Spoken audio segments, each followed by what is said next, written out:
Hello बच्चों, तो alcohols, phenols and ethers का लेक्चर नंबर 13 और अल्कोहल्स भी खत्म हो गया, फिनॉल्स भी खत्म हो गया। आज हम स्टार्ट करने जा रहे इस चैप्टर का आखिरी टॉपिक ईथर्स। तो आज हम पढ़ेंगे प्रिपरेशन ऑफ ईथर्स। अब प्रिपरेशन ऑफ ईथर्स के दो इंपॉर्टेंट मेथड हमें आज पढ़ने हैं। पहला होगा बाय डिहाइड्रेशन ऑफ अल्कोहल और दूसरा होगा बाय विलियमसन सिंथेसिस। तो दोनों ही इंपॉर्टेंट रिएक्शन हैं। हम आपको दोनों रिएक्शन बताएंगे, उनके पीछे का मैकेनिज्म बताएंगे और जितनी भी इंपॉर्टेंट बातें हैं इन रिएक्शन से रिलेटेड सब आपको नोट कराएंगे। तो आप कॉपी और पेन निकाल के तैयार हो जाओ। इधर उधर के सारे डिस्टरबेंस बंद करो, एकदम कोने में आ जाओ, अपनी स्टडी टेबल पे आ जाओ। स्टार्ट करें। Yes, my name is Alak Pandey and this is your beautiful सा चैनल फिजिक्स वाला। निकाल लिया नोट्स, तैयार? चलिए, तो आज हम पढ़ने जा रहे प्रिपरेशन ऑफ ईथर्स। ठीक है, ROR डैश। अब ROR भी हो सकता है, मतलब दोनों एल्काइल ग्रुप सेम भी हो सकते हैं और अलग अलग भी हो सकते हैं। ईथर्स को हम IUPAC नेमिंग में लिखते हैं एल्कोक्सी एल्केन।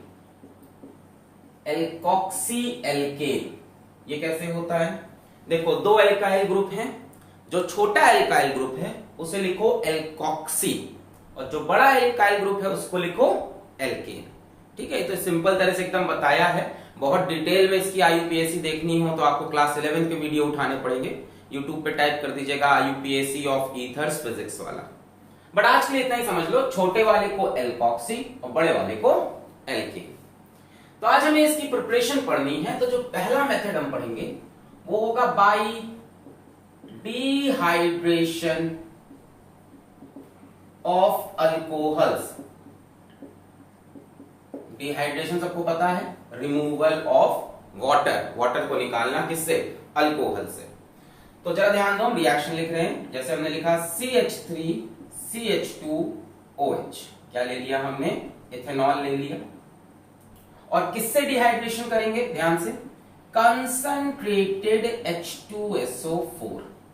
अब यहां पे बच्चों टेम्परेचर बहुत इंपॉर्टेंट होता है, बहुत इंपॉर्टेंट। टेम्परेचर है 140 डिग्री सेल्सियस। केल्विन में देखोगे, एनसीईआरटी में केल्विन में लिखा है 413 केल्विन। टेम्परेचर गलत लिखोगे प्रोडक्ट कुछ और बन जाएगा। इस टेम्परेचर पे देखा गया कि इसके दो मॉलिक्यूल पार्टिसिपेट करेंगे। इसके दो मॉलिक्यूल CH3 CH2OH और दो मॉलिक्यूल्स में से वाटर निकल जाएगा, डिहाइड्रेशन। अब वाटर निकल गया, क्या बचा? CH3 CH2O और CH2 CH3। तो ये बना CH3 CH2O CH2 CH3। ये क्या बन गया? ईथर। अब यहां दोनों एल्काइल ग्रुप बराबर हैं, तो किसी को भी एल्कोक्सी और किसी को भी एल्केन।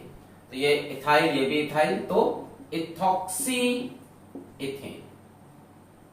इसका कॉमन नेमिंग करेंगे तो लिखेंगे ethyl ethyl ether. Ethyl ethyl ether, या लिख दो डाई इथाइल ईथर। दोनों तरफ इथाइल और ईथर, डाई इथाइल ईथर। ठीक है, तो क्या किया हमने? दो मॉलिक्यूल को पार्टिसिपेट कराया। क्या निकाला उसमें से? H2O। तभी तो रखा है नाम डिहाइड्रेशन। क्या निकल गया? -H2O, रिमूवल ऑफ वाटर, और क्या बन गया? ईथर। ठीक है, यहां टेम्परेचर बहुत इंपॉर्टेंट है, नोट करो। क्यों इंपॉर्टेंट है भी समझा रहे हैं, नोट करो। पहले नोट कर लिया? अच्छा, क्या मैं इसको ऐसे लिख लूं?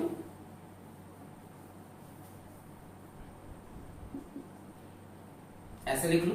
मैकेनिज्म बताएंगे पूरा। ऐसे लिख लें, 2 मोल्स थे। टेम्परेचर क्यों इंपॉर्टेंट है जरा देखो।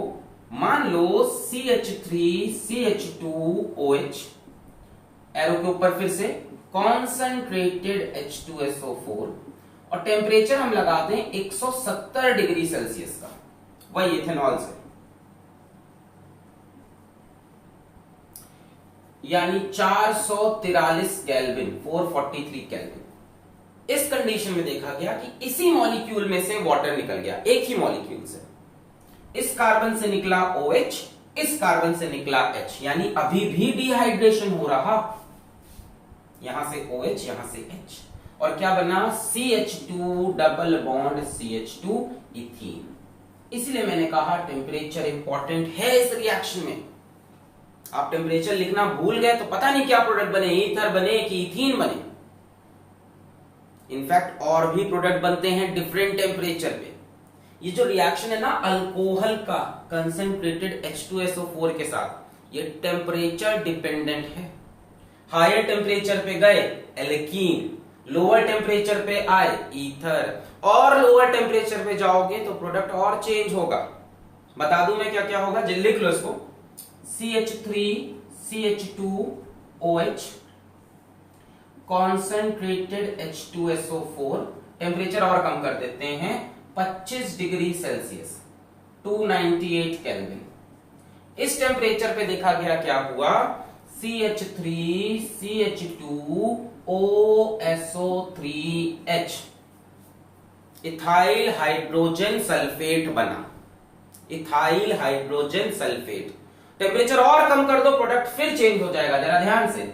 CH3CH2OH, फिर से concentrated H2SO4, temperature 0 degree Celsius 273 kelvin. 0 degree Celsius पे क्या होता है, सल्फ्यूरिक एसिड के अंदर एथेनॉल का मॉलिक्यूल डिसॉल्व हो जाता है। डिसॉल्व होकर क्या बनाता है, जरा देखें। CH3CH2OHH+ और साथ में HSO4-। सिंपली इसके अंदर ये डिसॉल्व हो गया। तो ये दोनों रिएक्शन आपके लिए उतने इंपॉर्टेंट नहीं है जितने ये दोनों हैं। ठीक है, एनसीईआरटी में भी यही दोनों समझाए हैं, बट मैं आपको बता रहा हूं कि ये रिएक्शन टेम्परेचर डिपेंडेंट है। बहुत लो टेम्परेचर पे गए 0 डिग्री सेल्सियस में, सिंपली सल्फ्यूरिक एसिड के अंदर ये डिसॉल्व कर गया। इसमें से H+ निकला, आके ऑक्सीजन पे बैठ गया, ऐसे बचा क्या इसमें, H+ निकलने के बाद क्या बचा, HSO4-, वो बाहर आके चिपक गया। ठीक है, ऐसा यहां पे एक आयनिक कंपाउंड बन गया। टेम्परेचर और बढ़ाया 25 डिग्री सेल्सियस, तो क्या बन गया, इथाइल हाइड्रोजन सल्फेट। टेम्परेचर और बढ़ाया 140 डिग्री सेल्सियस, अब क्या बन गया, डाई इथाइल ईथर। टेम्परेचर और बढ़ाया 170 डिग्री सेल्सियस, इथीन। जरा इसको नोट करें, बेसिकली यहीं से सवाल आएगा, फिर भी आप नोट कर ले पूरा। आज हमें कौन सा रिएक्शन पढ़ना है इन सब में से, आज हमें पढ़ना है ये वाला रिएक्शन। हमें तो भाई ईथर का फॉर्मेशन देखना है, पर नोट कर ले सब कुछ। अब समझ गए टेम्परेचर इंपॉर्टेंट क्यों है, बहुत बढ़िया, छापे इसको। छाप लिया। तेरे नाम से जी लूं, तेरे नाम से मर जाऊं। आइए इस रिएक्शन को स्टार्ट करें, इसका मैकेनिज्म पढ़ें, इसके बारे में बातें करें। इनके बारे में हमें बातें आज नहीं करनी है। अच्छा एक चीज और देख लो, हाँ जाते हो तो चले जाना, ये आखिरी बात सुन के जाना कि ये सभी टेम्परेचर एथेनॉल के लिए हैं। कोई और अल्कोहल होगा तो प्रोडक्ट तो सेम होंगे, मतलब सेम मतलब सिमिलर होंगे, पर वहां पे टेम्परेचर इतना हाई नहीं होगा, लोअर होगा, हर केस में इससे लोअर होगा। ठीक है, all these temperature are for ethanol only. ठीक है, फॉर हायर अल्कोहल्स, अब हायर अल्कोहल मतलब प्रोपेनॉल, ब्यूटेनॉल, है ना, lower temperature are required in each case. ठीक है, और हायर अल्कोहल लोगे तो टेम्परेचर और कम चाहिए होगा, पर बेसिकली आपका सवाल इथेनॉल का है। छाप लिया। तो ये रिएक्शन हम डिटेल में पढ़ने जा रहे हैं, शुरू करें। ओके, पॉज करके नोट कर लो। यहां क्या हुआ, सल्फ्यूरिक एसिड में डिसॉल्व हो गया, फिर यहां क्या हुआ, इसमें से H2O निकल गया, तो ये बता इथाइल हाइड्रोजन सल्फेट। यहां से H2O निकल जाएगा इस वाले में, इथाइल हाइड्रोजन सल्फेट। यहां क्या हुआ, अल्कोहल में से ही H2O निकल गया, क्या बना, इथीन। यहां क्या हुआ, 2 मॉलिक्यूल्स ऑफ अल्कोहल आ गए, इथेनॉल, उसमें से H2O निकला और डाई इथाइल ईथर। आई तो आज तो हम फॉर्मेशन ऑफ ईथर की बात करेंगे, यानी हमारा टेम्परेचर सेट हो गया है 140 डिग्री सेल्सियस या 413 केल्विन पे। आइए अब इस रिएक्शन का मैकेनिज्म वगैरह देखते हैं। तो जरा एक बार रिएक्शन लिख लेते हैं। क्या रिएक्शन है? 2CH3CH2OH। एरो के ऊपर क्या लगाना है? Concentrated H2SO4। टेम्परेचर कितना रखना है? 140 डिग्री सेल्सियस या 413 केल्विन। क्या बन के आएगा? CH3CH2OCH2CH3 ethoxy ethane, ethoxy ethane, alkoxy alkane. अभी दोनों बराबर बराबर है, तो कोई भी एल्कोक्सी और कोई भी एल्केन। इसका जो बच्चों मैकेनिज्म है वो SN2 मैकेनिज्म है। कौन सा मैकेनिज्म है? SN2 mechanism. आपको SN2 मैकेनिज्म याद है?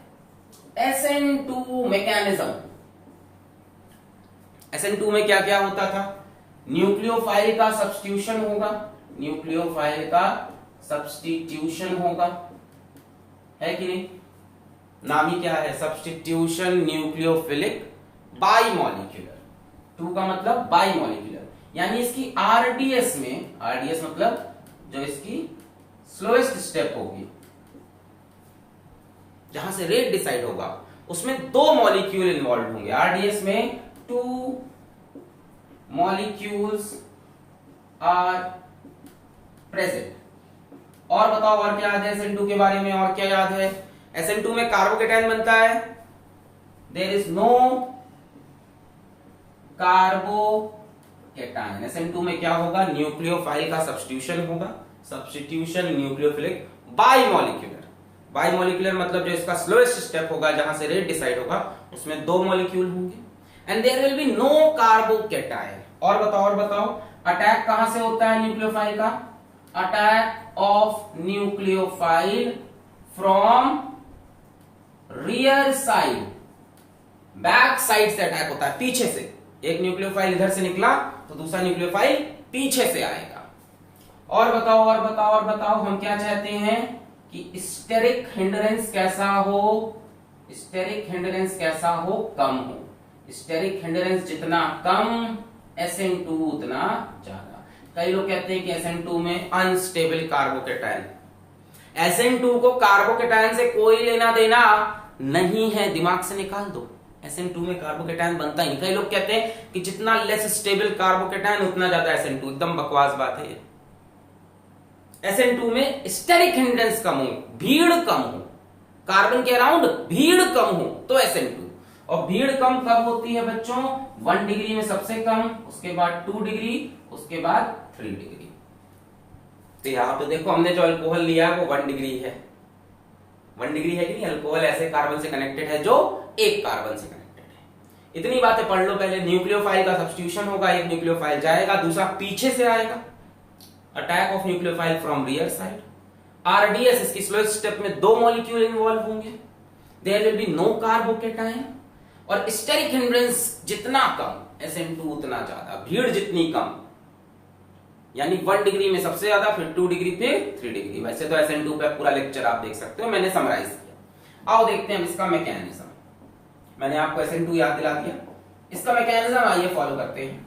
फर्स्ट स्टेप में क्या हुआ कि इथेनॉल का हमने एक मॉलिक्यूल यूज किया और रिएक्शन हुआ कॉन्स H2SO4 से। भाई H2SO4 का एक ही काम है, H+ सप्लाई करना। H2SO4 वैसे कैटलिस्ट है, H+ सप्लाई किया तो बाद में ले भी लेगा, क्योंकि कैटलिस्ट यूज नहीं हो सकता। अब ये H+ कहां अटैक करेगा? डेफिनेटली ऑक्सीजन पे। लोन पेयर इसको दिख गया, इस पे अटैक मारा, क्या बना? CH3 CH2OH, और ये यहां पे H लग गया, ऑक्सीजन पे प्लस। भाई ऑक्सीजन ने अपने वैलेंस शेल के इलेक्ट्रॉन इसको दिए, तो ऑक्सीजन पे क्या आ गया? Plus charge.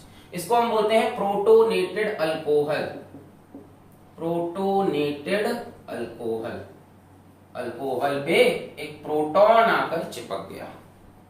चलिए अब यहां 2 मॉलिक्यूल है ना, दूसरा मॉलिक्यूल भी उठा लेते हैं। ये दूसरा मॉलिक्यूल CH3 CH2OH, और ये क्या बना है? Protonated alcohol. इसको भी इस्तेमाल करते हैं, CH3 CH2OH। दूसरा मॉलिक्यूल उठाते हैं CH3 CH2OH, और पहला मॉलिक्यूल ये जो बन गया इसको लेते हैं CH3 CH2OHH+। अब होने जा रहा है न्यूक्लियोफिलिक सब्स्टिट्यूशन।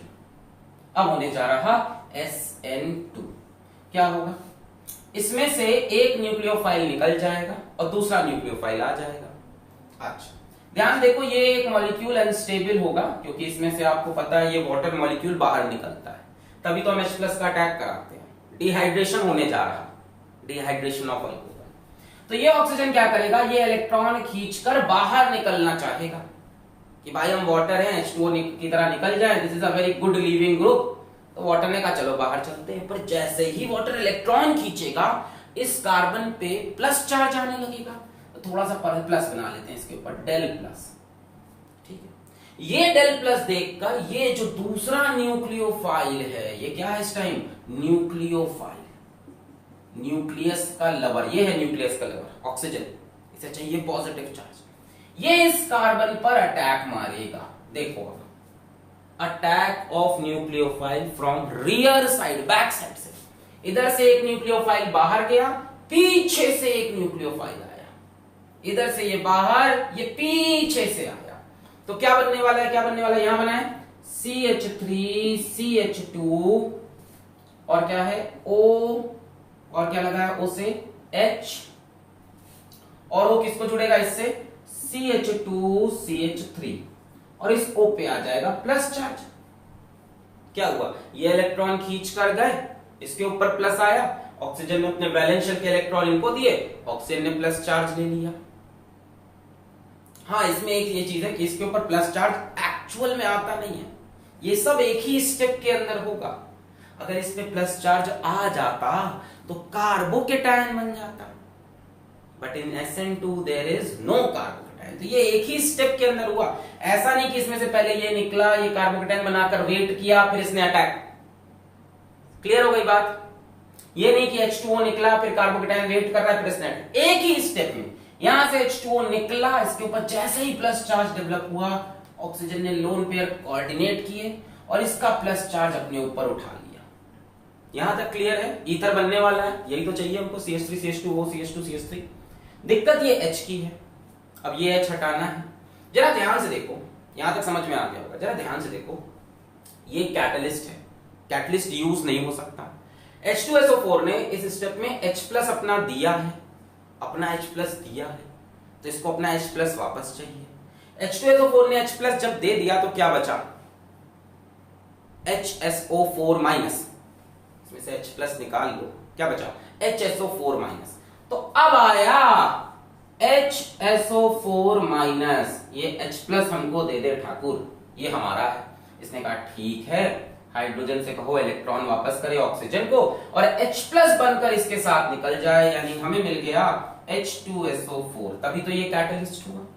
और क्या बना, H+ निकलने के बाद CH3 CH2O CH2 CH3, यानी क्या बन गया, डाई इथाइल ईथर, या इसको आप बोलोगे इथॉक्सीथेन। मैकेनिज्म क्लियर हो गया, सारी बातें हैं इसके अंदर। न्यूक्लियोफिलिक सब्स्टिट्यूशन ये हो रहा, एक न्यूक्लियोफाइल बाहर, दूसरा न्यूक्लियोफाइल अंदर। RDS यानी स्लोएस्ट स्टेप में दो मॉलिक्यूल प्रेजेंट है, दिस इज द RDS। कितने मॉलिक्यूल प्रेजेंट है, एक दो, दोनों की कंसेंट्रेशन पे रेट ऑफ रिएक्शन डिपेंड करेगा। इसकी कंसेंट्रेशन बढ़ाओगे तो भी रेट बढ़ेगा, इसकी बढ़ाओगे तो भी रेट बढ़ेगा।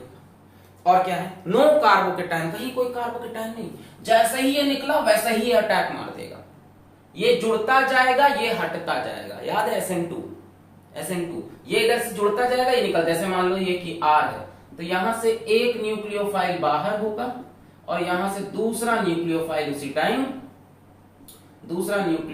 उसी टाइम अंदर आ रहा है। ये बॉन्ड टूट रहा होगा और ये बॉन्ड बन रहा होगा, देयर इज नो कार्बोकेटायन।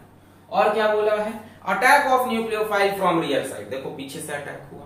और क्या है, स्टेरिक हिंड्रेंस कम हो, तो ये कार्बन कैसा हो, 1 डिग्री हो, देखो 1 डिग्री सी होगा, इस पे अटैक हो रहा है, वैसे दोनों सेम है बट अटैक इस पे हो रहा है, सो दिस इज 1 डिग्री, भीड़ कम है। अभी सोचो इसी के अगल बगल कार्बन लगे होते हैं, ये 3 डिग्री होता, just suppose this is 3 degree, just suppose this is 3 degree. अरे यहां कॉन्सेप्ट सीखने आते हो, रिएक्शन तो छाप ही सकते थे किताब से।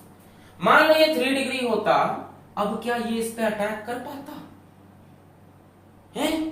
अब ये जैसे ही इलेक्ट्रॉन लेकर निकलता, यहां प्लस तो आता पर ये अटैक कहां कर पाता, घुस ही ना पाता, कहां से जाए, अरे जा रास्ता दो भाई, रास्ता दो, रास्ता दो, क्योंकि यहां पे स्टेरिक हिंड्रेंस बढ़ गया है, अब अटैक होना मुश्किल है।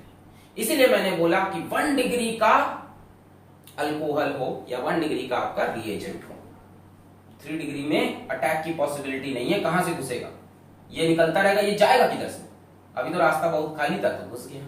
तो बड़े बड़े ग्रुप ना लगे हो कार्बन से, छोटे छोटे एच टाइप के लगे, नोट कर ले। सारी बातें क्लियर हो गई, इससे ज्यादा इसके मैकेनिज्म में कुछ नहीं है।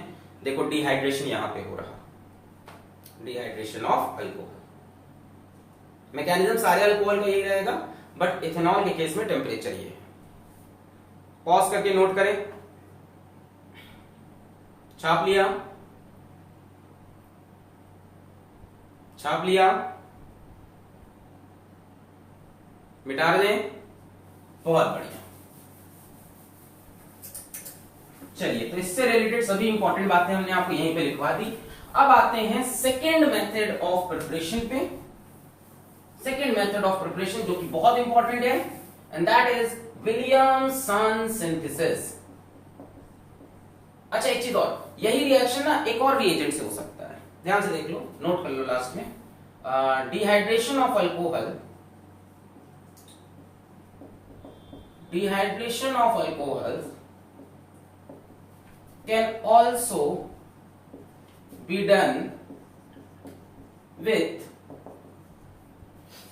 Al2O3, इससे भी कर सकते हैं डिहाइड्रेशन, ठीक है, नोट कर लो, ये भी इंपॉर्टेंट है, एनसीईआरटी में चीज नहीं मेंशन की है, बट आप लिख लो, dehydration of alcohols can also be done with Al2O3, ठीक है। बेसिकली आपको याद इतनी चीज रखनी है, CH3CH2OH, इथेनॉल लिया, इसका रिएक्शन अगर कॉन्सेंट्रेटेड H2SO4 से कराते हो, कितने टेम्परेचर पे, 413 केल्विन, 140 डिग्री सेल्सियस, तो क्या बनेगा, ईथर, क्या बन जाएगा, CH3CH2O CH2CH3, ठीक है ना। और अगर कॉन्सेंट्रेटेड H2SO4 से कराते हो, किस टेम्परेचर पे, 443 केल्विन पे, 170 डिग्री सेल्सियस, तब क्या बनेगा, CH2 डबल बॉन्ड CH2। दोनों ही केस में क्या है, डिहाइड्रेशन।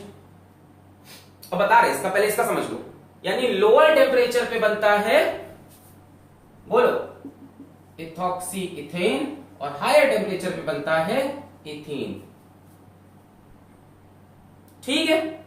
ये किससे था, कॉन्सेंट्रेटेड H2SO4 से, नोट किया, नोट कर लो, यही है समरी ओवरऑल। अब Al2O3 की बात,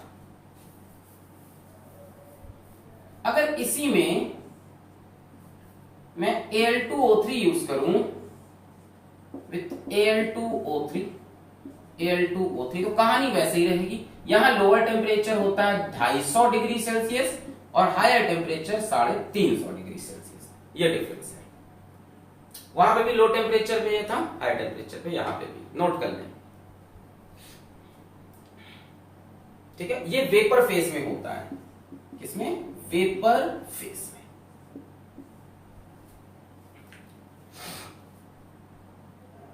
नोट कर लिया,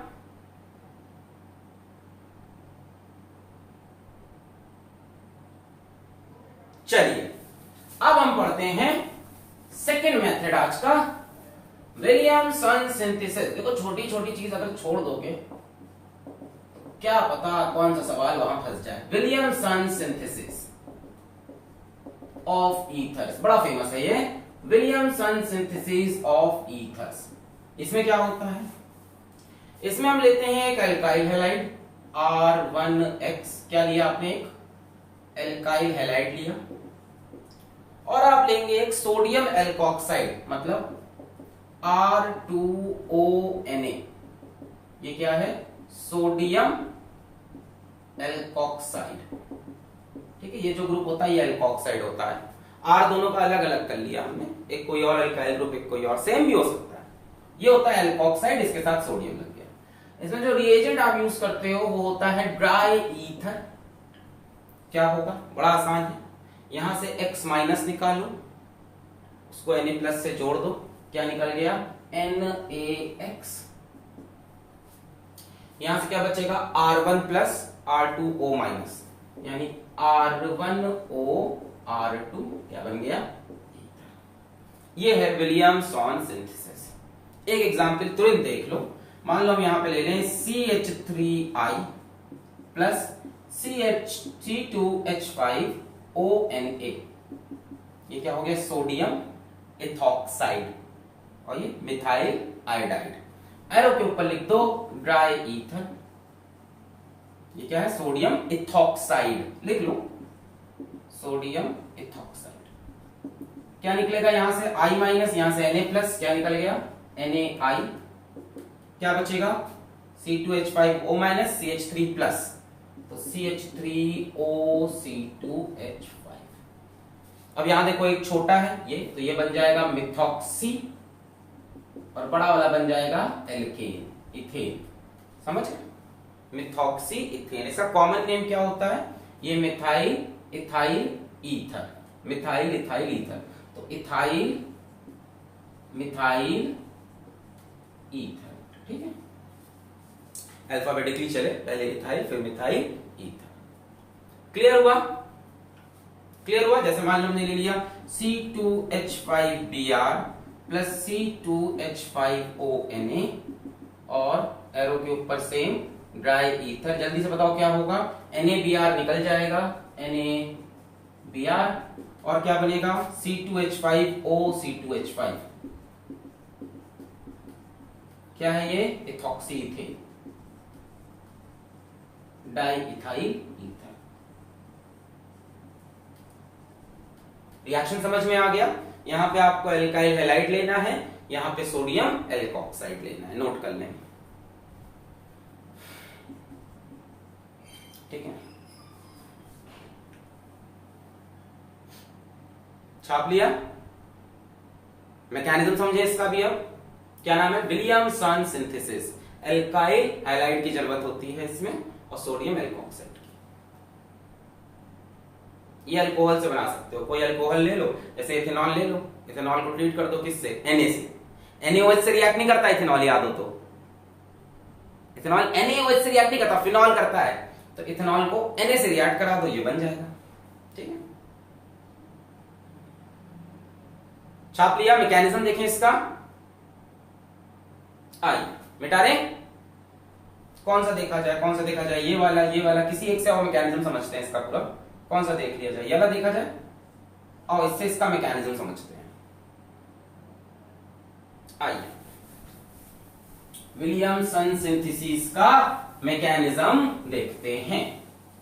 विलियमसन सिंथेसिस का मैकेनिज्म देखते हैं इस रिएक्शन से। CH3Br plus C2H5ONa minus plus, arrow के ऊपर ड्राई ईथर, क्या बनेगा CH3O C2H5, और क्या निकला Na, यहां आई लिया था ना मैंने, अच्छा, प्लस Na आई लो, Br लो, है ना। रिएक्टिविटी सबसे ज्यादा आई में होगी, फिर Br में, फिर Cl में। लीविंग ग्रुप है ना, ये तो बाहर जा रहा है, तो जिसका लीविंग ग्रुप सबसे अच्छा एल्काइल आयोडाइड, फिर ब्रोमाइड, फिर क्लोराइड।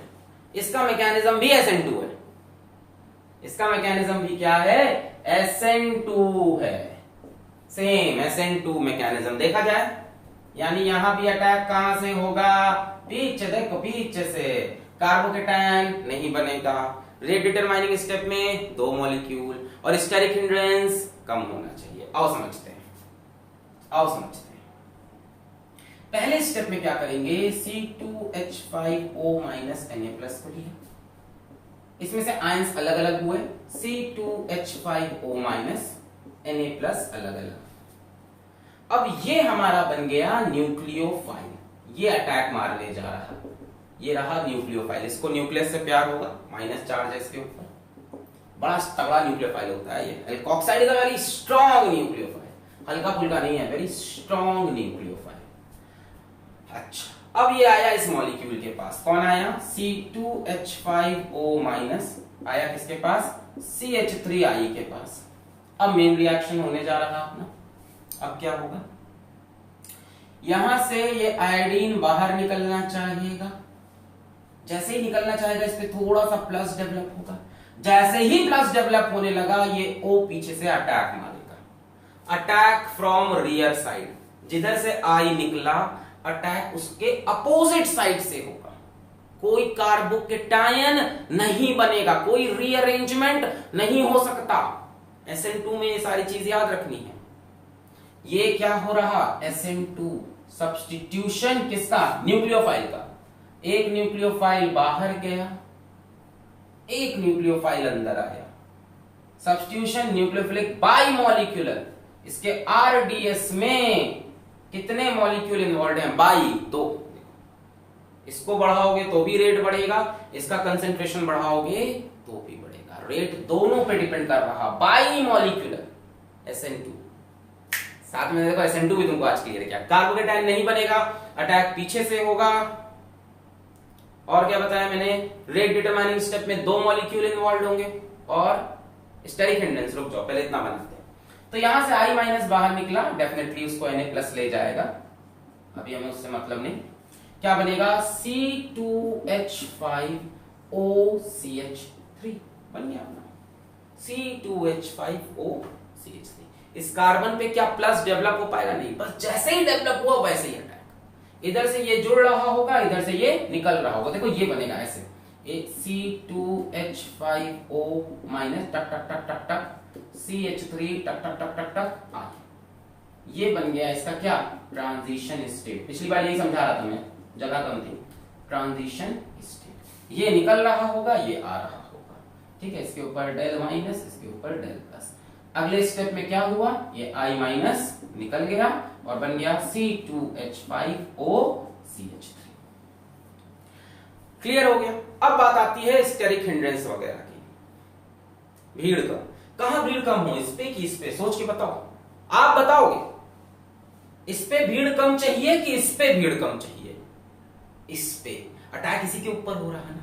तो आपका जो एल्काइल आयोडाइड है, एल्काइल हैलाइड है, इस पे क्या होना चाहिए, steric hindrance must be least, कम से कम हो, यानी ये किस डिग्री का हो, 1 डिग्री का हो।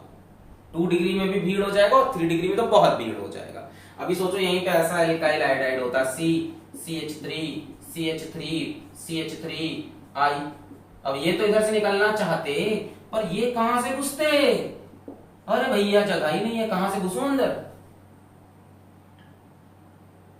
क्लियर है। तो इसीलिए मैं बोल रहा, योर एल्काइल आयोडाइड या alkyl halide must be 1 degree, primary होना चाहिए, लिख लो, alkyl halide must be primary, must be primary, मतलब 1 डिग्री हो। 1 डिग्री का मतलब ये नहीं कि इसके ऊपर ब्रोमीन लगा दिया, क्लोरीन लगा दिया, बड़े बड़े ग्रुप, कोई बड़ा ग्रुप नहीं होना चाहिए। असली कहानी SN2 में है कि स्टेरिक हिंड्रेंस कम होना चाहिए। इसके ऊपर कोई कंडीशन, इसको तो घुस के अटैक मारना है, इसके ऊपर कोई कंडीशन नहीं, no condition on sodium alkoxide, इसके ऊपर कोई कंडीशन नहीं है। नोट कर लें, नोट कर लिया, पॉज करके नोट कर लें, नोट कर लिया, चलिए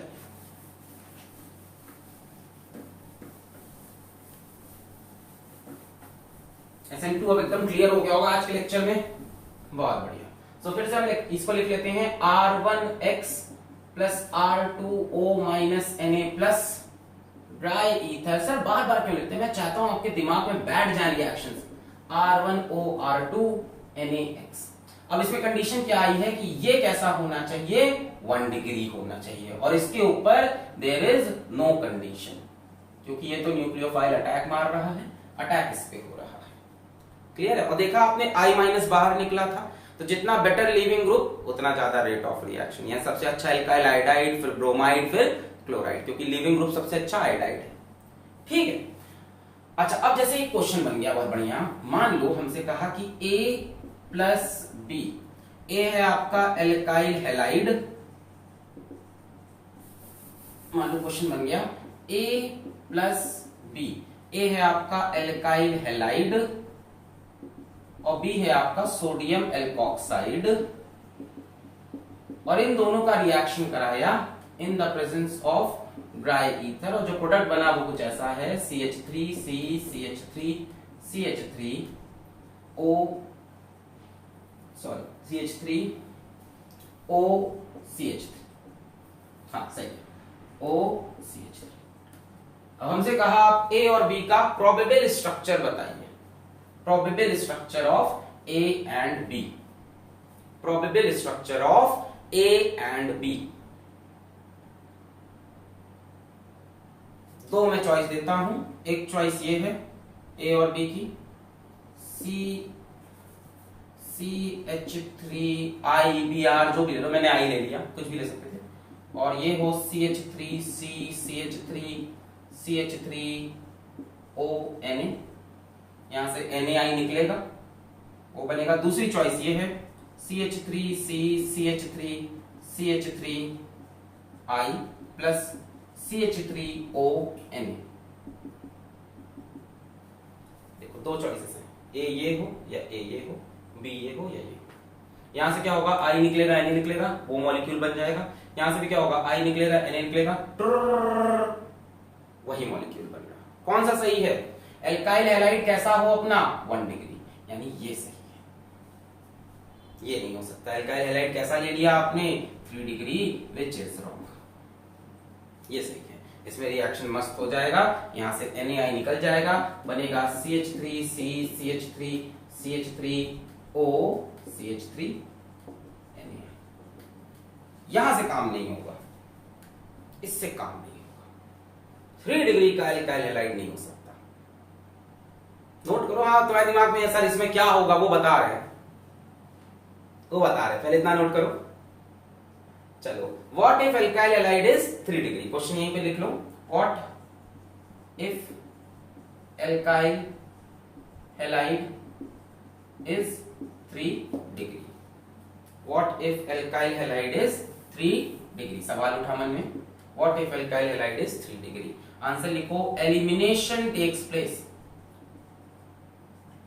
ये क्वेश्चन, ये answer, elimination takes place. Final product ether ना होकर प्रोडक्ट इज एल्कीन, एलिमिनेशन हो जाएगा और प्रोडक्ट एल्कीन हो जाएगा इन केस आपने 3 डिग्री एल्काइल हैलाइड यूज किया। जरा बनाते हैं, CH3C CH3 CH3I प्लस, और स्पेस लिखते हैं, CH3C CH3 CH3I plus CH3ONA, यही कोशिश कर रहे हैं, in the presence of dry ether. अब क्या होगा, एलिमिनेशन होगा, एलिमिनेशन होगा, यहां से HI का मॉलिक्यूल निकल जाएगा। कैसे होगा एलिमिनेशन? इसको मैं ऐसे लिख लूं, CH2H, क्या होगा, ये हाइड्रोजन अपने इलेक्ट्रॉन्स यहां पे डोनेट करेगा, अपने इलेक्ट्रॉन डोनेट किया, H+ के फॉर्म में बाहर जाना चाह रहा। अच्छा, जैसे ही H+ के फॉर्म में बाहर जाना चाहेगा, यहां पे इलेक्ट्रॉन डोनेट करके, तो इस कार्बन की वैलेंसी बढ़ने लगेगी, 1 2 3 4 है, ये डोनेट किया तो 5 होने लगेगी, तो यहां से आयोडाइड ग्रुप बाहर निकलेगा I- के फॉर्म में, समझे? ऊपर से एक हाइड्रोजन निकलना चाह रहा, यहां इलेक्ट्रॉन डोनेट करके, तो यहां एक एक्स्ट्रा बॉन्ड बन रहा, तो एक पुराना बॉन्ड ब्रेक हुआ। अच्छा देखो क्या होगा, यहां से इलेक्ट्रॉन निकल गया, यहां बॉन्ड बन गया, क्या बना, CH3C double bond CH2 CH3, क्या बन गया, एल्कीन बन गया। Elimination takes place and product is alkene. क्या निकला यहां से, H+ निकला। अब जरा इस कंपाउंड को देखो, ये ऐसे ब्रेक हुआ, H+ जाकर इससे जुड़ गया, क्या बना, CH3OH। यहां से क्या निकला, I- वो Na से जुड़ जाएगा, NaI। So in case you use a 3 degree alkyl halide, use करना नहीं, करेंगे तो एलिमिनेशन होगा and product is alkene. This is very very important for you, इसको नोट कर लेना कि अगर 3 डिग्री एल्काइल हैलाइड हम यूज कर लेंगे तो एलिमिनेशन हो जाएगा, कोई विलियमसन सिंथेसिस नहीं होगा, कोई ईथर का फॉर्मेशन नहीं होगा। ईथर का फॉर्मेशन करना है तो 1 डिग्री एल्काइल हैलाइड लो, वो भी एलिफैटिक, एरोमेटिक में नहीं, वहां फिर केस बदल जाएगा, बताते हैं, नोट करो। 2 डिग्री में मिक्स होगा, दोनों रिएक्शन होंगे, थोड़ा एलिमिनेशन होगा, थोड़ा सब्स्टिट्यूशन होगा, ईथर भी बनेगा और एल्कीन भी बनेगा। नोट कर लिया, मिटा रहे। चलिए जरा एराइल हैलाइड की बात करते हैं, वही एरोमेटिक हैलाइड की, एराइल हैलाइड की जरा बात करते हैं, है ना, कि एराइल हैलाइड में क्या होगा, या एराइल ईथर्स की बात करते हैं। आओ जरा, मान लो हम एराइल ईथर बनाना चाहते हैं, वो बेंजीन की रिंग वाला ईथर। हाँ हाँ भाई, देखो कैसे होगा, हमने यहाँ पे लिया, पहले सीख लो करना क्या है। हम यहाँ पे लेंगे फिनॉल, फिनॉल से स्टार्ट करेंगे कहानी। फिनॉल का रिएक्शन करा दो NaOH से। फिनॉल NaOH से रिएक्ट करता है, अल्कोहल नहीं करता, फिनॉल करता है। यहां से H+ निकला, यहां से OH- निकलेगा, बन जाएगा अपना मस्त सोडियम फिनॉक्साइड।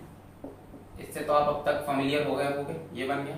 अल्कोहल में अगर ऐसी चीज बनानी है सोडियम एल्कोक्साइड, तो सिर्फ Na से रिएक्ट कराओ, ठीक है। अब क्या करो, ये बन गया आपका एल्कोक्साइड पार्ट। अब एक एल्काइल हैलाइड, तो मैंने ले लिया CH3I और ड्राई ईथर। अब क्या होगा, यहां से I निकलना चाहेगा, इसके ऊपर प्लस डेवलप होगा, प्लस डेवलप होगा तो इसका O- आके यहां अटैक करेगा। क्या हो रहा है, क्या हो रहा है, SN2 हो रहा, एक न्यूक्लियोफाइल जा रहा, दूसरा आ रहा, क्या बनेगा, O- से कौन जुड़ गया, CH3, there is no carbocation, क्या निकल गया, NaI। अब इसको क्या बोलेंगे, देखो इसको अगर कॉमन नेम बोले तो ये मिथाइल है, और बेंजीन को क्या बोलते हैं, फिनाइल। तो इसको आप कॉमन नेम में बोल सकते हो methyl phenyl ether, methyl phenyl ether. और IUPAC ने इसका नेम रखा है एनिसोल। क्या नाम रखा है, एनिसोल। मिथॉक्सी बेंजीन भी बोल सकते हो आप इसको, मिथॉक्सी बेंजीन भी बोल सकते हो आप, मिथॉक्सी बेंजीन है कॉक्सी एल्केन के हिसाब से, बट IUPAC बोलता है इसका नाम क्या बोलो, एनिसोल बोलो। एक और जरा देखो ऐसा, पहले देख लो फिर बताते हैं कि कहानी में और क्या ट्विस्ट है। पहले कहानी तो समझो भाई। मान लो फिर से फिनॉल लिया, उसका ट्रीटमेंट फिर से NaOH से किया, Na से भी कर सकते हो, तब भी यही बनेगा सोडियम फिनॉक्साइड। फिर से क्या तैयार हो गया अपने पास, मस्त सोडियम फिनॉक्साइड तैयार हो गया, O- Na+, इसका रिएक्शन करा देते हैं, आओ, C2H5I से, in the presence of dry ether. आप Br भी ले सकते हो, Cl भी ले सकते हो, ठीक है। मैं वो ले रहा हूं जिसमें रिएक्शन सबसे मस्त हो। SN2 होगा, यहां से ये बाहर निकलना चाहेंगे, यहां से ये अटैक कर देंगे इसके ऊपर, तो ये प्रोडक्ट बनेगा OC2H5, यही होगा OC2H5, और NaI निकल गया। ये क्या बन गया, ये हो गया इथाइल फिनाइल ईथर। इसको IUPAC बोलते हैं, इसको आप बोलिए फेनिटोल, फेनिटोल वो है एनिसोल, ये है फेनिटोल। आप लिख सकते हो इसको इथॉक्सी बेंजीन।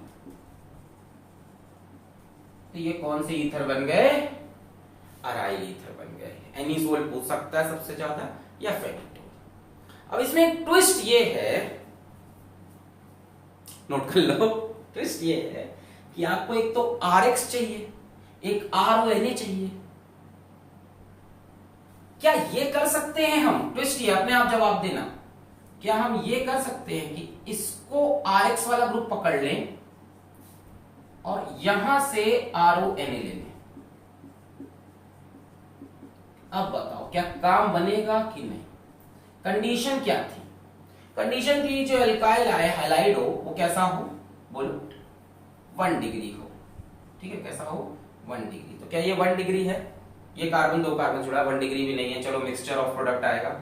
दूसरी प्रॉब्लम क्या है ना कि ये एराइल हैलाइड SN2 शो ही नहीं करता। मैंने SN2 के एक्सेप्शन बताए थे, कौन कौन SN2 नहीं शो करता, ये शो ही नहीं करते SN2, do not show SN2, do not show SN2। हाँ क्यों नहीं करते सर, अरे बड़ा सिंपल है, इसके पास लोन पेयर होंगे, इसके कोई भी हाइड्रोजन लगा लो X, इसके पास लोन पेयर होंगे, ये किसमें उतर जाएंगे, रेजोनेंस में, कंजुगेशन में, ये यहां उतरेंगे, ये इलेक्ट्रॉन यहां जाएगा, यानी यहां पे डबल बॉन्ड का कैरेक्टर होगा। अब डबल बॉन्ड का कैरेक्टर होगा तो X- बाहर नहीं आ पाएगा ना, टफ हो गया। यहाँ पे डबल बॉन्ड। मैंने पहले भी आपको हेलोएरिन्स में बताया था कि हेलोएरिन्स सब्स्टिट्यूशन, न्यूक्लियोफिलिक सब्स्टिट्यूशन बहुत मुश्किल से शो करते हैं at very high temperature. Simply वो सब्स्टिट्यूशन रिएक्शन शो नहीं करते न्यूक्लियोफिलिक सब्स्टिट्यूशन, वो तो इलेक्ट्रोफिलिक करते हैं बेंजीन रिंग पे ज्यादातर। याद आ रही कुछ कहानी की? ऑर्गेनिक पूरी गायब, क्या बोल रहे हैं सर? ये क्या होगा, ये कंजुगेशन में उतर जाएगा, यहाँ पे पाई बॉन्ड बनने लगेगा, यहाँ पे पार्शियल डबल बॉन्ड कैरेक्टर होगा, partial double bond between C and X। यहाँ पार्शियल डबल बॉन्ड कैरेक्टर दिखेगा इसके रेजोनेटिंग स्ट्रक्चर में, तो यहाँ से X माइनस का निकलना टफ हो गया। तो आपको याद रखना है कि बेंजीन रिंग वाला जो पार्ट है, इसमें एराइल वाला पार्ट है, वो एल्कोक्साइड के फॉर्म में ही आएगा, वो एल्कोक्साइड के फॉर्म में ही आएगा। और यहाँ आपको 1 डिग्री एल्काइल हैलाइड लेके काम कर देना। क्लियर है? ये बात क्लियर हो गई? यहां से there will be no reaction. इसको आप हैलाइड फॉर्म में नहीं ले सकते, यहाँ पे पार्शियल डबल बॉन्ड कैरेक्टर आएगा। अब जब डबल बॉन्ड आ गया तो स्ट्रॉन्ग बॉन्ड हो गया, तो X माइनस बाहर नहीं निकल पाएगा, ये अंदर नहीं आ पाएगा, ये SN2 शो नहीं करते। भाई SN2 कौन शो कर रहा है इसमें? हैलाइड वाला पार्ट। अगर इसको हैलाइड बनाओगे तो SN2 नहीं होगा। तो यहीं पे लेक्चर होता है समाप्त। इसके बाद हमें पढ़नी है प्रॉपर्टीज ऑफ ईथर, और उसके बाद ये लेक्चर, ये चैप्टर, ये टॉपिक खत्म। तो पढ़ाई करते रहे। All the very best.